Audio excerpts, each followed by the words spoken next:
Live bulletin आप देख रहे हैं और उसकी शुरुआत हम एक महत्वपूर्ण खबर से करने जा रहे हैं। बड़ी खबर यह है कि अखिलेश यादव को विधायक दल का नेता चुन लिया गया है। अब वो विधानसभा के अंदर नेता प्रतिपक्ष होंगे। तो अखिलेश यादव चुने गए हैं नेता प्रतिपक्ष।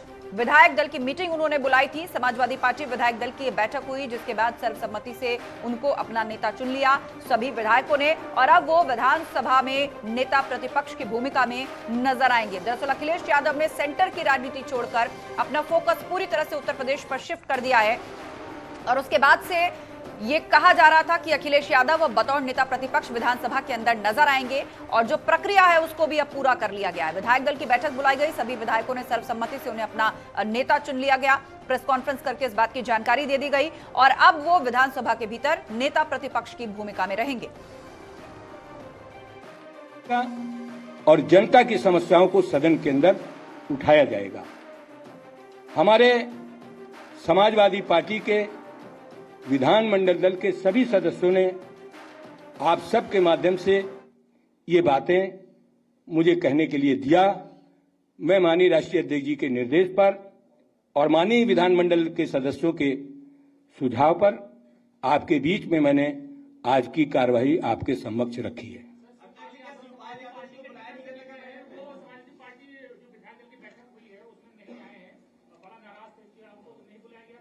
आज समाजवादी पार्टी,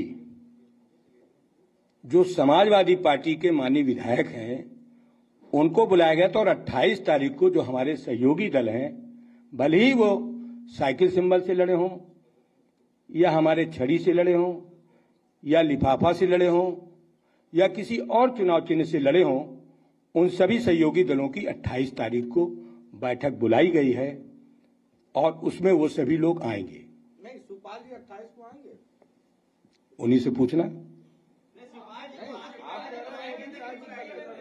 शिवपाल जी, माननीय शिवपाल जी को उनका दल है, सहयोगी दल हैं, सहयोगी दलों को उनके सभी विधायकों को 28 तारीख को बुलाया गया है, आमंत्रित किया गया है, सभी लोग आएंगे। मैंने आपसे बहुत स्पष्ट कर दिया कि जो सहयोगी दल हैं, पल्लवी पटेल जी हों, माननीय शिवपाल जी हों, माननीय ओम प्रकाश राजभर जी हों, या हमारे जनवादी सोशलिस्ट पार्टी के लोग हों या राष्ट्रीय लोकदल के लोग हों, जो हमारे गठबंधन के दल हैं, उनके सभी माननीय विधायकों को 28 तारीख को बुलाया गया है। समाजवादी पार्टी के नेता माननीय श्री अखिलेश यादव जी उन सब से बात करेंगे और सहमति बनाकर के सदन के अंदर इन समस्याओं को रखेंगे।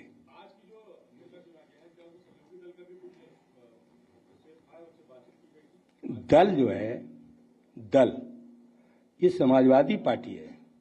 समाजवादी पार्टी ने अपने समाजवादी पार्टी के माननीय सदस्यों का वर्जन लिया है, उनका समर्थन लिया है, उनके विचार लिए हैं, और वो लेकर के समाजवादी पार्टी का आज विधानमंडल दल के नेता माननीय अखिलेश यादव जी का चयन किया गया है, और विधायक दल का भी नेता माननीय अखिलेश यादव जी को चुना गया है।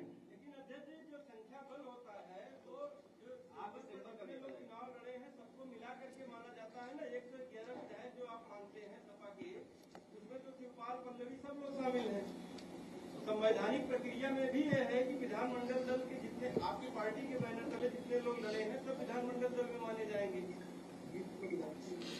आज समाजवादी पार्टी के विधायक दल की बैठक हुई है, और विधानमंडल दल के नेता माननीय श्री अखिलेश यादव जी का चुनाव हुआ है, और सहयोगी दल के माननीय विधायकों को 28 तारीख को बुलाया गया है। वो हमारे सभी सहयोगी दल के नेता माननीय विधायक 28 तारीख को उपस्थित होंगे, और उस दिन की कार्रवाई भी आपके सामने हम रखेंगे। ऐसी उम्मीद की जा रही थी पहली कैबिनेट में कि रोजगार को लेकर योगी सरकार कदम उठाएगी, उसको लेकर कदम तो नहीं उठाया गया, लेकिन राशन को लेकर किसी ने कदम उठाया गया। क्या आपको लगता है कि रोजगार के लिए भी एक कदम होना चाहिए था, क्योंकि राशन को सिर्फ फोकस किया उन्होंने? मैंने पहले ही कह दिया कि रोजगार नहीं दिया 5 वर्ष उत्तर प्रदेश में। 2 करोड़ लोगों को रोजगार देने की बात भारतीय जनता पार्टी ने देश में कही, तो उस रेशियो से आप यूपी के रोजगार जोड़िए। आप लोगों ने समय समय पर चैनल के माध्यम से, अखबार के माध्यम से, मैगजीन के माध्यम से भारतीय जनता पार्टी की कार्रवाई को जनता के सामने रखा। इसीलिए नौजवान समाजवादी पार्टी के नेता माननीय अखिलेश यादव जी के पक्ष में खड़े थे। माननीय अध्यक्ष जी, मेरा सवाल है, कल शपथ ग्रहण समारोह था, योगी सरकार का मंत्रिमंडल में कितने मंत्री होंगे, क्या होंगे, सारी चीजें आ गई। इसको आप किस नजर से देखते हैं? क्योंकि पंकज सिंह जो नोएडा में सबसे ज्यादा वोटों से जीते, वो मंत्रिमंडल से बाहर हैं, और डिप्टी सीएम केशव प्रसाद मौर्य जो चुनाव हारे हैं, उनको उप मुख्यमंत्री बनाया गया। पूरे मंत्रिमंडल को किस तरीके से देखते हैं? देखिए, वो विकास के हिसाब से नहीं मंत्रिमंडल बना रहे, वो 2024 के हिसाब से बना रहे कि 24 में हम किस तरीके से जीते। उनको विकास से लेना देना नहीं है। और इसी से जुड़ी हुई एक और महत्वपूर्ण खबर ये कि इस विधायक दल की बैठक में जिसमें अखिलेश यादव जो हैं वो नेता चुने गए हैं, उसमें शिवपाल यादव को नहीं बुलाया गया, जिसके कारण शिवपाल यादव नाराज हो गए हैं और उन्होंने न्यूज 18 से बातचीत में अपनी नाराजगी जाहिर की है और कहा है कि मुझे कोई फोन नहीं आया, मुझे नहीं बुलाया गया और अब अगला कदम मेरा क्या होगा ये मैं आने वाले समय में बताऊंगा। तो बड़ी खबर यह भी कि लखनऊ में समाजवादी पार्टी की विधायक दल की बैठक में शिवपाल यादव को नहीं बुलाया गया, उन्हें कोई फोन नहीं किया गया, जिससे वो नाराज हो गए हैं और उन्होंने न्यूज 18 से बातचीत की है और स्वीकारा है कि मुझे कोई फोन नहीं आया। शिवपाल यादव ने ये बात कही है, बैठक में ना बुलाए जाने पर उन्होंने नाराजगी जताई है। तो साहब मेरे साथ हैं जो कि जसवंत नगर से जीत करके आए समाजवादी पार्टी के सिंबल पर ही, लेकिन वो बैठक में मौजूद नहीं है, मेरे साथ है वो। आइए उनसे बात कर लेते हैं। सर, बैठक में ना जाने की क्या वजह रही? लेकिन मुझे कोई सूचना नहीं दी, तो जब कोई सूचना नहीं दी है तो हम समाजवादी विधानमंडल दल की बैठक में नहीं गया। और जहाँ तक अगर मुझे मान रहे हैं कि गठबंधन का, वैसे तो मैंने तो समाजवादी पार्टी की सक्रिय सदस्यता लेकर के ही हमने पर्चा भी भरा था, चुनाव भी लड़ा समाजवादी पार्टी के सिंबल से, साइकिल से, और इस मीटिंग में मुझे नहीं बुलाया जबकि सभी विधायकों को सूचना है। तो मैं 2 दिन से यहाँ पर रुका भी था, लेकिन जब सूचना नहीं तो मैं सीधे अब जा रहा हूँ इटावा। तो क्या सर पार्टी कार्यालय से कोई फ़ोन वगैरह आपको नहीं आया जो आमतौर से विधायकों को गया था फ़ोन? मैंने पता लगाया, सभी विधायकों को सूचना है, मुझको सूचना नहीं है। तो मैं अब जब सूचना नहीं है तो मैं नहीं जा रहा हूँ, अब मैं सीधे जा रहा हूँ इटावा। आपने इलेक्शन के बाद आपने सर खूब कैंपेनिंग भी की थी जम करके, और करहल भी आप गए थे, इटावा में भी कैंपेनिंग की, और कई ज़िलों में जैसे जौनपुर वगैरह भी आपका जाना हुआ। तो क्या आपको लगता है सर साइकिल सिंबल से आप इलेक्शन भी लड़े हैं, तो एक जो गठबंधन दल की वजह से एक जो इज्जत या फिर सम्मान होना चाहिए था वो बराबरी का भी नहीं हो पाया है? देखो, मैंने प्रचार भी किया है, साइकिल का प्रचार भी किया है, और जहाँ जहाँ मुझे जिम्मेदारी दी वहाँ वहाँ मैं गया, और कहीं कहीं मुझे जिम्मेदारी नहीं दी गई वहाँ पर भी मैंने समाजवादी पार्टी के प्रत्याशी का प्रचार किया है। उसके बावजूद भी आज विधानमंडल दल की जो मीटिंग है उसे मैं नहीं बुलाया गया, कोई नहीं सूचना दी गई, तो बिना सूचना दिए मेरा जाना ठीक नहीं मुझे लगा। आखिरी सवाल सर, अगला कदम इटावा ही जा रहे हैं या कोई कदम अगला? अब देखिए, ये तो समय है, अभी तो मुझे कोई फैसला नहीं लेना, न कुछ कहना है, मुझे कुछ कहना भी नहीं है। जब मैं समाजवादी पार्टी की तरफ से विधायक हूँ तो मुझे तो शिवपाल यादव ने न्यूज 18 से बातचीत में अपनी नाराजगी जाहिर की है, लेकिन इस बीच एक बड़ी खबर यह भी आ रही है कि समाजवादी पार्टी अपने सहयोगी दलों के साथ एक बैठक करने जा रही है। शिवपाल की नाराजगी पर जो बयान सामने आया उसके बाद 28 तारीख को सहयोगी दलों के साथ सपा की एक बैठक होने जा रही है और उसमें शिवपाल को भी न्योता दिया गया है। शिवपाल यादव की नाराजगी पर बयान सामने आया है। 28 तारीख को सहयोगी दलों की बैठक होने जा रही है और उस बैठक के अंदर शिवपाल यादव को न्योता दिया गया है, जबकि न्यूज 18 से बातचीत में शिवपाल यादव कह रहे हैं कि मैंने सपा के सिंबल पर चुनाव लड़ा था और पर्चा फाइल करने यानी नॉमिनेशन फाइल करने से पहले सक्रिय सदस्यता लेकर पार्टी की अपना पर्चा फाइल किया था। तो विधायक दल की बैठक में उनको न्योता नहीं दिया गया, उन्होंने नाराजगी आगे रखी और सपा ने अब ये रिएक्शन दिया है उनकी नाराजगी पर कि 28 तारीख को सहयोगी दलों की बैठक है, उसमें शिवपाल यादव को जो है वो बुलाया गया है, उसमें उन्हें इनवाइट किया गया है। तो बड़ी खबर, एसपी की बैठक में शिवपाल को न्योता नहीं मिला, लेकिन जब सवाल उठे, शिवपाल यादव ने नाराजगी जाहिर की तो सपा की तरफ से यह दलील दी गई कि 28 तारीख को सहयोगी दलों के साथ समाजवादी पार्टी की एक बैठक होने जा रही है और उस बैठक में न्योता दिया गया है।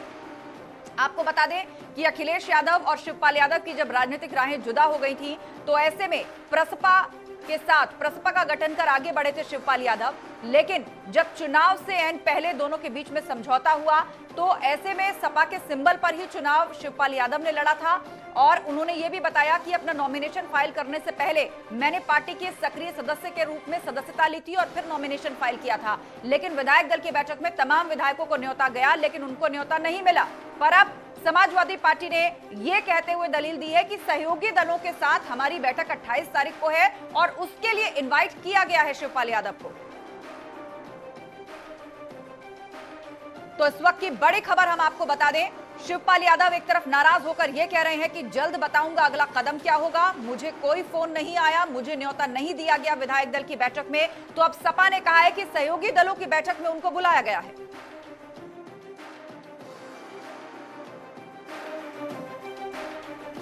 और चलिए आगे बढ़ते हैं, अगली बड़ी खबर का रुख हम करते हैं। बड़ी खबर यह कि मंत्रियों की शपथ तो हो गई, अब विभागों के बंटवारे को लेकर खबरें आ रही हैं कि किसको कौन सा मंत्रालय मिल सकता है। और सूत्रों के हवाले से खबर यह आ रही है कि जल्द ही विभागों का बंटवारा होगा और केशव प्रसाद मौर्य को पीडब्ल्यूडी विभाग दिया जा सकता है।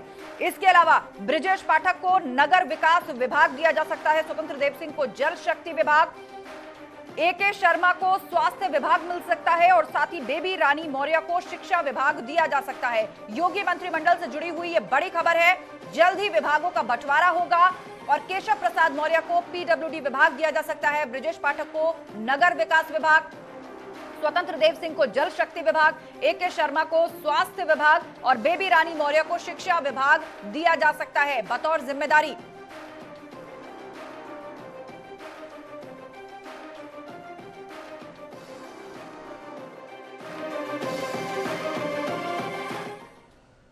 और अब आगे बढ़ते हैं, एक और बड़ी खबर का हम रुख करेंगे। दरअसल मंत्रिमंडल शपथ लेने के बाद पहली कैबिनेट की जो बैठक हुई उसमें बड़ा फैसला लिया गया है। बड़ा फैसला यह कि मुफ्त राशन योजना को उत्तर प्रदेश के अंदर 3 महीने के लिए और बढ़ा दिया गया है। नई सरकार बनने के बाद योगी सरकार ने यह पहला बड़ा फैसला लिया जिसमें मुफ्त राशन योजना को 3 महीने के लिए एक्सटेंड किया गया। योगी कैबिनेट की पहली बैठक में यह बड़ा फैसला हुआ है। मुफ्त अनाज योजना का दायरा भी बढ़ा दिया गया है। तो प्रदेश में जो मुफ्त राशन योजना वीकर सेक्शन के लिए चल रही थी, गरीबों के लिए चल रही थी, योगी सरकार 2 में भी वो जारी रहेगी 3 महीने के लिए। पहली कैबिनेट की बैठक में ये बड़ा फैसला योगी सरकार ने लिया है। मुफ्त अनाज योजना का दायरा भी बढ़ाया गया है जिसके चलते 15 करोड़ जनता को ये योजना जो समर्पित है उसका लाभ सीधे तौर पर लोगों को होगा। आपको बता दें इस मुफ्त राशन योजना के तहत उत्तर प्रदेश सरकार गरीब परिवारों को 35 किलो अनाज के साथ नमक तेल भी दे रही है। योजना चूंकि मार्च 2022 तक ही थी, आज मंत्रिमंडल ने निर्णय लिया है कि अगले 3 महीनों के लिए इस योजना को प्रदेश के सभी 15 करोड़ लोगों के लिए फिर से हम लोग लागू करेंगे। और इस योजना को हमारे मंत्रिमंडल ने आज फैसला उत्तर प्रदेश के 15 करोड़ जनता जनार्दन को समर्पित करते हुए कि सरकार डबल इंजन की सरकार पहले भी उत्तर प्रदेश की जनता के साथ खड़ी रही।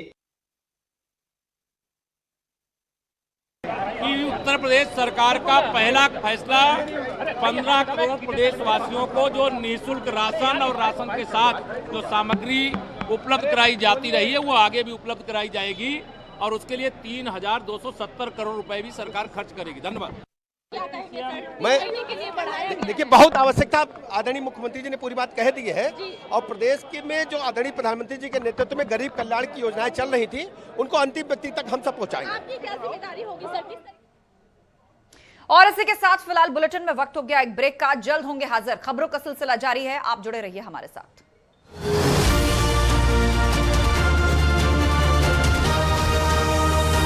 पहले बीएसपी से